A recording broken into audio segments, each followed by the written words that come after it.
Good morning, Todd Neely, Success4U Consulting here.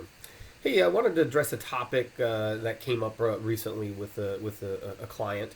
Um, I had a candidate that was looking at a couple different concepts and was really excited about one, but one was debating whether or not to invest in one unit or franchise versus two or three.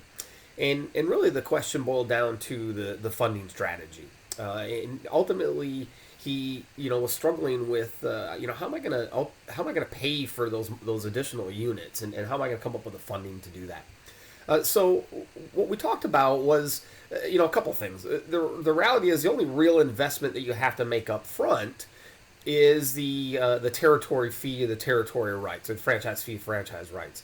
And that's a relatively small in comparison to the overall cost of opening up the additional locations.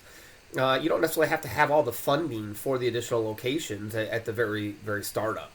So the way that one of the strategies that can be employed is you set up the funding for the first unit.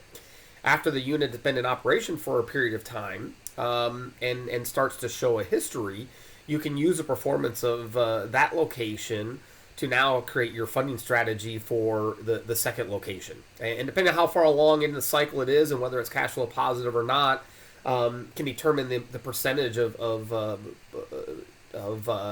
funding that may be available, or financing that may be available for that. Once a business reaches profitability, it's even possible to get financing for up to 100% as an expansion loan. And so typically, again, the key strategy is you don't necessarily have to have all the financing and funds up front for those multiple locations.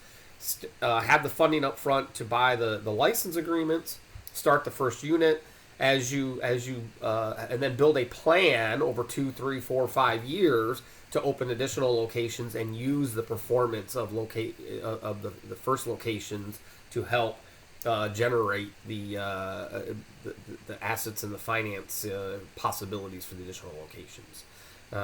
Todd Neely, Success4U Consulting.